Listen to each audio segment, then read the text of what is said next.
ஒருத்தர் வந்து ஒரு நாள் ஒரு பொக்கே ஷாப் போகிறாரு. பொக்கே ஷாப் போயிட்டு அவர் என்ன சொல்கிறாருன்னா, எங்கள் அம்மாவுக்கு வந்து பர்த்டே, ஒரு நல்ல பூவாக கொடுங்க அப்படின்னு சொல்கிறாங்க. அப்போ அந்த அம்மா வந்து சொல்லுது, இந்த பூ இந்த காஸ்ட்டு, இந்த மாதிரி 2-3 வெரைட்டி சொல்லி, இந்த பூ வந்து வாடவே வாடாது, கிட்டத்தட்ட ஒரு வாரத்துக்கு அப்படியே இருக்கும், ஆனால் இது ரொம்ப விலை உயர்ந்த பூ அப்படின்னு சொன்னோன்னே இவர் வந்து விலையை பற்றி பார்க்க வேண்டாம், எனக்கு வந்து எங்கள் அம்மாவுக்கு ரொம்ப நல்ல பூ கொடுக்கணும், அதை மட்டும் நீங்கள் கொடுத்தா போதும் அப்படின்னு சொல்கிறாப்புல. உடனே இந்த அம்மா வந்து அந்த பூவை வந்து பேக் பண்ணும்போது அவங்க கேட்குறாரு, எந்த மாதிரி பொக்கே பேக் பண்ணட்டும், ரொம்ப ஸ்பெஷல் இருக்குது, ஆர்டினரி இருக்குது, சூப்பர் ஸ்பெஷல் இருக்குது, உங்களுக்கு எது வேணும்? எனக்கு எங்கள் அம்மாவுக்கு வந்து எல்லாமே பெஸ்ட்டாக தான் கொடுக்கணும், எனக்கு சூப்பர் ஸ்பெஷலாக ஒரு பொக்கே பண்ணி கொடுங்க அப்படின்னு சொன்னோன்னே ஸோ அவங்க வந்து சூப்பர் ஸ்பெஷலாக ஒரு பொக்கே பண்ணுறாங்க.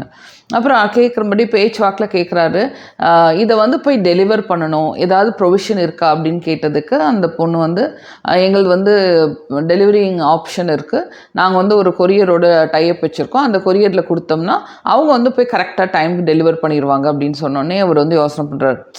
நீங்கள் கொரியர் அப்படின்னா நீங்கள் வந்து என்னோடது மட்டும் நீங்கள் எடுத்துகிட்டு போக மாட்டீங்களா, 2-3 இது கலெக்ட் பண்ணி தானே போவீங்க, அந்த மாதிரி வேண்டாம், எனக்கு வந்து ஒரு ஸ்பெஷல் கார் வச்சு நீங்கள் வந்து அனுப்ப முடியுமா, அதுக்கு நான் காரு அந்த டிரைவர் எல்லாத்துக்கும் சேர்த்து நான் பே பண்ணிடுறேன் அப்படின்னு அவங்க அந்த பொக்கே அவர் சொல்கிறாரு. அவங்க வந்து ஓகே, அதுக்கு வந்து ஒரு கணக்கு போட்டு டிரைவருக்கு ஒரு காசு, காருக்கு ஒரு காசு, எல்லாத்துக்கும் சேர்த்து போட்டு ஒரு பெரிய பில் வருது. அவர் வந்து அதெல்லாம் எனக்கு ஒன்றும் பிரச்சனை, நான் பே பண்ணுறேன் அப்படின்னு சொல்லிட்டு ஒரு பே பண்ணிடுறாரு. பே பண்ணிட்டு எல்லா அரேஞ்ச்மெண்ட்டும் பண்ணுறாரு. அரேஞ்ச்மெண்ட் பண்ணிவிட்டு வெளியில் அப்படியே ஒரு சந்தோஷமாக வெளில வரும்போது ஒரு சின்ன குழந்தை வந்து கேட்டுச்சான், சார் எனக்கு ஒரே ஒரு $1 தரீங்களா, எனக்கு ஒரே ஒரு $1 கெஞ்சுன்னு கெஞ்சுதான். இவருக்கு வந்து ஆக்சுவலி ஒரு நல்ல மூடில் இருக்கார், பட் அவர் கெஞ்சுறது வந்து ஒரு மாதிரியாக இருந்துச்சு. எதுக்கு பாப்பா இவ்வளோ கெஞ்சிரும், உனக்கு எத்தனை வேணும் நான் கொடுக்குறேன் சொல்லணும்னு, இல்லை சார் எனக்கு ஒரே ஒரு $1 போதும் அப்படிங்குது.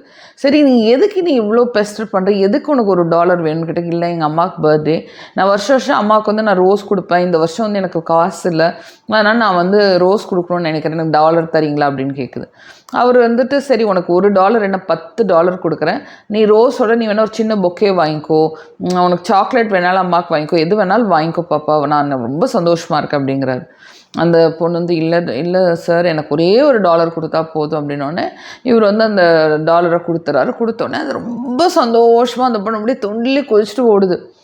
அப்படி இவருக்கு தோணுதான், யார் இந்த குழந்தை, ஏன் இந்த $1 அவங்க அம்மாவுக்கு ரோஸ் வாங்குறதுக்கு இவ்வளோ பர்டிகுலராக இருக்குது, இவ்வளோ சந்தோஷமாக போகுது, அப்படின்னா நான் வந்து அவங்க அம்மாவை போய் பார்க்கணும், ஏன் என்ன பாண்டிங் இருக்குது அம்மாவுக்கும் குழந்தைக்கும் அப்படின்னு சொல்லிட்டு இவர் டிரைவர்கிட்ட சொல்கிறாரு, நம்ம வந்து அந்த காரை ஃபாலோ பண்ணலாமா, நம்ம அந்த குழந்தை எங்கே போகுதுன்னு பார்க்கலாம், எனக்கு வந்து அவங்க அம்மாவை போய் பார்க்கணுன்னு ஆசையாக இருக்குது அப்படின்னோடனே இவங்க வந்து காரை ஃபாலோ பண்ணுறாங்க. அந்த பொண்ணு அப்படியே ஜாலியாக துள்ளி குதிச்சுட்டு அப்படியே குதிச்சுக்கிட்டே போயிட்டு அப்படி இங்கே போகுது அங்கே போகுது, அந்த சந்துக்குள்ளே போகுது இந்த சந்துக்குள்ளே போகுது. ஸோ இவங்க வந்து காரை ஃபாலோ பண்ணிகிட்டே இருக்காங்க. அப்புறம் இன்னும் ஒரு இடம் வந்தோடனே ரொம்ப குறுகின சந்து வந்துடுது. குறுகின சந்து வந்தோடனே இவங்க வந்து சார் டிரைவர்கிட்ட வந்து நீ காரை நிறுத்திக்கப்போ நான் அந்த பொண்ணை ஃபாலோ பண்ணுறேன் அப்படின்னு சொல்லிட்டு இவர் வந்து அந்த பொண்ணை ஃபாலோ பண்ணுறாரு. அப்படியே வீடாக இருக்குது. அப்புறம் கடைசியாக ஒரு இடம் வருது. கடைசியாக ஒரு இடம் வந்தோடனே இவர் வந்து ஸ்தம்பிச்சு போய் நிற்கிறாரு. என்னாச்சு, ஏன் இந்த இடத்துக்கு வந்திருக்கோம் அப்படின்னு பார்த்தா அது வந்து ஒரு கல்லறை. இந்த குழந்தை என்ன பண்ணுது, அவங்க அம்மா இருக்கிற அந்த கல்லறைக்கு போய் இந்த ரோஸை வந்து வச்சுட்டு அந்த கல்லறையை கிஸ் பண்ணிட்டு ஹாப்பி பர்த்டே அம்மா, இந்த வருஷம் நான் உங்களுக்கு ஒரு ரோஸ் வாங்கி கொடுத்துட்டேன் பாருங்கள் அப்படின்னு சொல்லிட்டு அது கொஞ்சம் நேரம் அவங்க அம்மாட்ட பேசிட்டு அப்படியே சந்தோஷமாக வருது. இதை பார்த்தோன்னே இவருக்கு அப்படியே சுருக்க நாச்சான். ஒரு இறந்து போன அம்மாவுக்கு ஒரு குழந்தை இவ்வளோ ஆசைப்பட்டு இவ்வளோ பிரியமாக கண்டிப்பாக ரோஸ் கொடுத்தே ஆகணும்னு சொல்லிட்டு வந்து ரோஸை கொடுக்குது. எங்கள் அம்மா உயிரோடு இருக்காங்க, நான் வந்து ஒரு கார் அரேஞ்ச் பண்ணுறேன், டிரைவர் அரேஞ்ச் பண்ணுறேன், எல்லாம் பண்ணுறேன், என்கிட்டையும் கார் இருக்குது என்கிட்டையும் டிரைவர் இருக்குது, ஆனால் நான் வந்து நேரில் போய் கொடுக்கணுன்னு தோணலையே, நான் என்ன ஒரு இது பண்ணிட்டேன் அப்படின்னு சொல்லிட்டு அப்போ தான் அவருக்கு வந்து பயங்கரமாக அப்செட் ஆகி அப்புறம் வந்து அவர் என்ன பண்ணுறாரு, டிரைவர் நம்ம வந்து எல்லா ப்ரோக்ராமையும் கேன்சல் பண்ணுங்கள், நம்ம நேராக ஃபஸ்ட்டு அந்த பொக்கே ஷாப் போகலாம் அப்படின்னா கரெக்டாக அந்த பொக்கே ஷாப் போகும்போது அவங்க வந்து கார் அரேஞ்ச் பண்ணி அந்த பொக்கே வந்து காரில் எடுத்து வைக்க போகும்போது வேண்டாம், நான் கொடுத்த காசெல்லாம் எனக்கு திருப்பி வேண்டாம், எனக்கு பொக்கே மட்டும் கொடுங்க, நானே போய் டெலிவர் பண்ணிக்கிறேன் அப்படின்னு சொல்கிறாப்பு. அப்போ வந்து இந்த ஓனர் வந்துட்டு இல்லை நீங்கள் வந்து டெலிவர் பண்ணாத காசு எனக்கு வேண்டாம், நீங்கள் திருப்பி எடுத்துக்கோங்க அப்படிங்கும்போது இல்லை எனக்கு வந்து நான் உங்கள்கிட்ட கமிட் பண்ணிட்டேன், அதனால் அந்த காசு இருக்கட்டும், எனக்கு பொக்கே மட்டும் கொடுங்க அப்படின்னு சொல்லிட்டு நான் வந்து I have a different plan now அப்படின்னு சொல்லிட்டு அவர் வந்து அந்த பொக்கே வந்து வாங்கி அழகாக பின் சீட்டில் வச்சுட்டு அப்படி ரசித்து நேராக போகிறார். நேராக போய் அவங்க அம்மா வந்து ஒரு கிராமத்தில் இருக்காங்க, அங்கே போனோடனே அவங்க அம்மாவை கட்டி பிடிச்சி போனோடனே இந்த ஒரு பொக்கே கொடுக்கணுன்னா அவங்க அம்மா அப்படியே எவ்வளோ சந்தோஷப்படுறாங்க. அந்த சந்தோஷத்தை பார்த்து இவருக்கு வந்து ரொம்ப ரொம்ப பூரிப்பாக போயிடுச்சு. அப்புறம் வந்து ஃபஸ்ட்டு வந்து ஹாப்பி பர்த்டே எல்லாம் சொல்லிவிட்டு அம்மாட்ட வந்து சாரி அம்மா, நான் வர முடியாத சூழ்நிலையில் இருந்தேன். But somehow I made up my mind, உங்கள் பர்த்டேக்கு நான் கண்டிப்பாக வரணும்னு நினச்சி வந்துட்டேன். ஹாப்பி பர்த்டே அப்படின்னு சொல்லிட்டு அவங்க அம்மா ஹக் பண்ணிக்கிறாரு. ஸோ ஃப்ரெண்ட்ஸ், இதான் இந்த கதை. இந்த கதை என்ன அப்படின்னா, நம்ம நிறையா டைம் வந்து இருக்கும்போது யாருக்குமே வந்து முக்கியத்துவம் கொடுக்கறது இல்லை. இல்லாத போது தான் நம்ம ரிக்ரெட் பண்ணிகிட்டே இருப்போம். இந்த கதையோட நான் இன்னொரு சின்ன விஷயத்த அட்டாச் பண்ணுறேன். என்னன்னு பார்த்தீங்கன்னா, எங்கள் தோட்டத்தில் வந்து ஒரு அக்கா வேலை செஞ்சிட்ருந்தாங்க. அந்த அக்காவுக்கு வந்து திடீர்னு தோட்டத்தில் எல்லாம் அவங்க பொண்ணு வீட்டுக்கு போயிருந்தப்போ திடீர்னு வந்து அவங்களுக்கு ஒரு நெஞ்சு வலி வந்திருக்கு.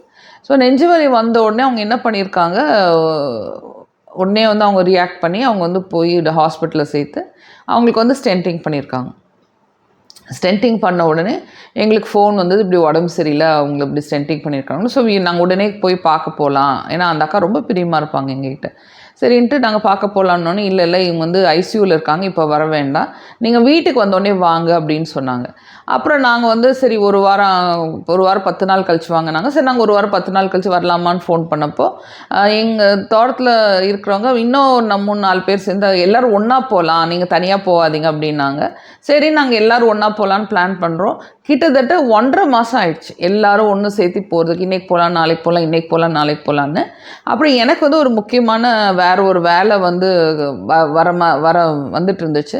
நான் சொன்னேன், அந்த வேலை வரதுக்குள்ளே நம்ம இந்த வந்து விசிட்டிங் எல்லாமே முடிச்சிடலாமே அப்படின்னு சொல்லிட்டு அப்புறம் ஒரு பர்டிகுலர் டே ஃபிக்ஸ் பண்ணிவிட்டு நாங்கள் எல்லோரும் சேர்ந்து வந்து போய் அந்த அக்காவை போய் பார்த்துட்டு வந்தோம். அந்த அக்காவுக்கு ஒரே சந்தோஷம். போய் பார்த்துட்டு வந்தோடனே ரொம்ப நேரம் பேசினாங்க, ரொம்ப ஷேர் பண்ணிக்கிட்டாங்க. எனக்கு ரொம்ப வலியாக இருந்தது, நான் ரொம்ப பயந்துட்டேன், நான் இப்போ நல்லா இருக்கேன். அவங்களுக்கு ரொம்ப சந்தோஷம், அவங்க பொண்ணெல்லாம் நல்லா பார்த்தாங்க அப்படின்னு சொல்லிட்டு ரொம்ப நல்லா ஷேர் பண்ணி ரொம்ப நல்லா இருந்தது. அப்புறம் நாங்களும் சந்தோஷமாக வந்துட்டோம். நாங்கள் வந்து ஆக்சுவலி ஒரு தேர்ஸ்டே போனோம்.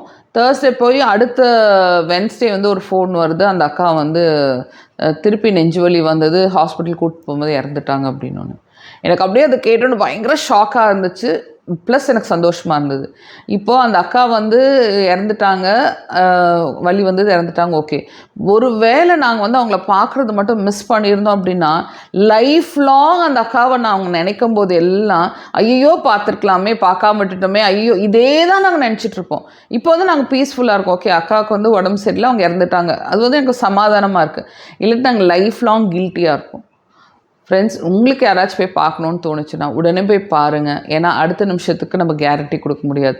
ஆனால் நம்ம வந்து லைஃப்பில் நம்ம வந்து ஒரு கில்ட்டினஸ் இல்லாமல் நம்ம வந்து பண்ணாமல் விட்டுட்டோமே அப்படின்னு நம்ம ஃபீல் பண்ணாமல் நிற்கலாம். ஓகே, ஸோ உங்கள் நினைவுகள் நல்ல நினைவுகளாக இருக்கட்டும்.